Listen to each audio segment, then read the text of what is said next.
वाढती लोकसंख्या आणि त्याबरोबरच तरुणांना मोठ्या प्रमाणावर रोजगार देण्याचे आव्हान पेलण्यासाठी सर्व औद्योगिक प्रशिक्षण संस्थांमध्ये असलेल्या पायाभूत सुविधांचा पुरेपूर वापर करून अल्पमुदतीचे व्यवसाय अभ्यासक्रम अंगीकारणे ही काळाची गरज आहे, असे प्रतिपादन पंतप्रधान नरेंद्र मोदी यांनी केले.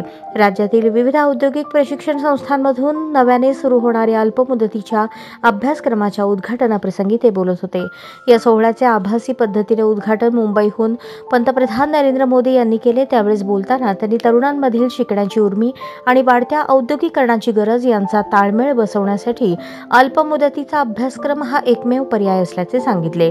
अल्पमुदतीच्या अभ्यासक्रमातून केवळ रोजगार आणि शिक्षण हाच हेतू नसून आपण यापूर्वी घेतलेल्या शिक्षण व प्रशिक्षणाला आधुनिक तंत्रज्ञानाची जोड देऊन स्वतःला सदैव काळाच्या पुढे ठेवण्याचेही ते माध्यम असल्याचे त्यांनी सांगितले. त्यामुळे याचा तरुणांनी पुरेपूर लाभ घ्यावा असे आवाहनही पंतप्रधानांनी केले. सोलापूर येथील विजापूर रोडवरील महात्मा बसवेश्वर शासकीय औद्योगिक प्रशिक्षण संस्थेत या विशेष प्रसंगी शासनाच्या विश्वकर्मा योजनेचे लाभार्थी सुवर्णकार सिद्धराम पोद्दार यांच्या हस्ते येथील औद्योगिक प्रशिक्षण संस्थेच्या सदरच्या अभ्यास वर्गाचे फीत कापून रीतसर औपचारिकपणे उद्घाटन करण्यात आले.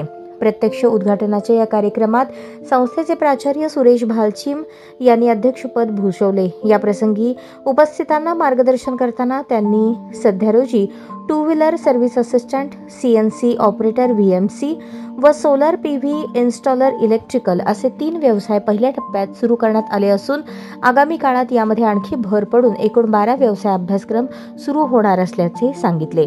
या प्रसंगी संस्था व्यवस्थापन समिती सदस्य दशरथ वडतिले उपस्थित होते.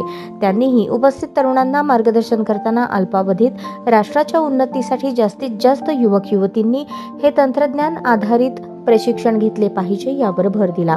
कार्यक्रमास जिल्हा कौशल्य रोजगार मार्गदर्शन अधिकारी हनुमंत नलावडे, किर्लोस्कर उद्योग समूहाच्या सायदी मंत्री, थर्मॅक्स इंजिनिअरिंग सोलापूरचे व्यवस्थापक किरण भिसे, अल्ट्राटेक सिमेंटचे HR मॅनेजर SS नंदी, स्वदर्श इंजिनिअरिंगचे व्यवस्थापक शंकर शिंदे, संस्थेतील वरिष्ठ गटनिदेशक सिद्धराम गोलेकर, स्मिता शिंदे, निर्मला म्हेत्रे, अशोक मिरगणे, कार्यालयीन अधीक्षक प्रदीप दराडे, बालाजी माळी यांच्यासह संस्थेतील निदेशक कर्मचारी मोठ्या संख्येने उपस्थित होते.